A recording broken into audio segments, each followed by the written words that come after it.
Hello, today we're going to learn Ileus, paralytic Ileus. What is Ileus? Ileus is a condition where bowel movement stops for a period of time. It often occurs after surgery on the abdomen.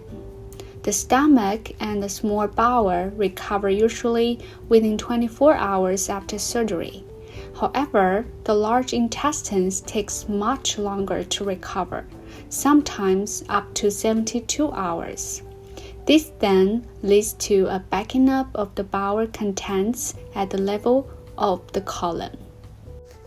What causes ileus?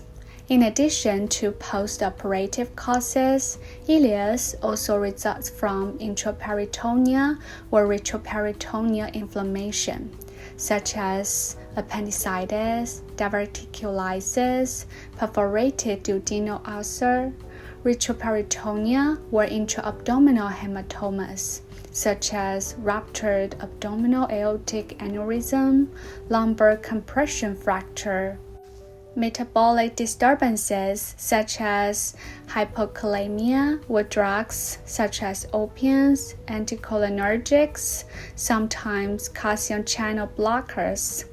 Ileus sometimes occur in association with renal or thoracic disease, such as lower rib fractures, lower lobe pneumonias. Gastric and colonic motility disturbances after abdominal surgery are common.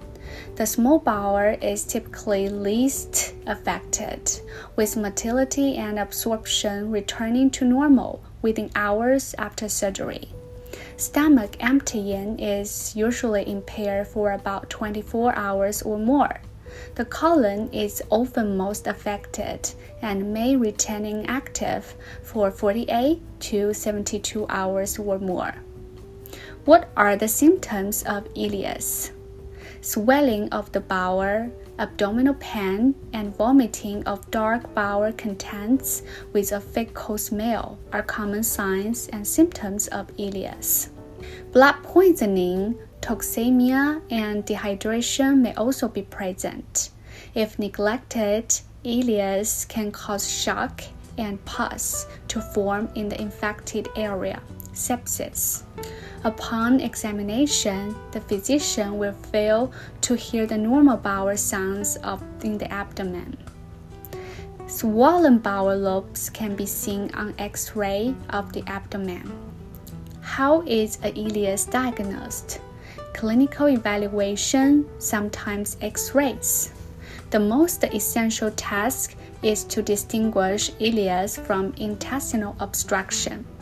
In both conditions, X-rays shows gaseous distension of isolated segments of intestine. In postoperative ileus, however, gas may accumulate more in the colon than in the small bowel. Postoperative accumulation of gas in the small bowel often implies a development of a complication such as obstruction and peritonitis. In other types of ileus, X-ray findings are similar to obstruction. Differentiation can be difficult unless clinical features clearly favor one or the other. Water-soluble contrast studies may help differentiate. How is ileus treated? Ileus is treated through decompression therapy, which involves providing continuous suctioning through a tube hooked up to a vacuum machine. Food intake is restricted until the bowel sounds reappear and the patient passes gas. The potassium level is monitored as a low potassium level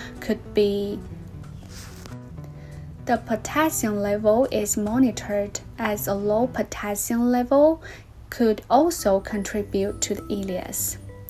Intravenous fluids are given to treat dehydration. When the patient started to pass gas, their diet is gradually built up from fluids to a full diet over a period of 3 days.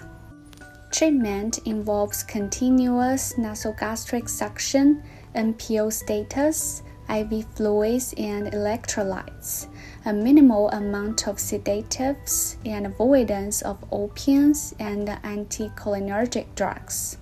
Maintaining an adequate serum potassium level more than 4 millimole per liter is especially important. Ileus persisting more than 1 week probably has a mechanical obstructive cause, and laparotomy should be considered. Sometimes colonic ileus can be relieved by colonoscopic decompression. Rarely, cecostomy is required. Colonoscopic decompression is helpful in treating pseudo-obstruction Ogilvie syndrome, which consists of apparent obstruction at the splenic flexure, although no cause can be found by contraenema or colonoscopy for the failure of gas and feces to pass this point. Some clinicians use IV neostigmine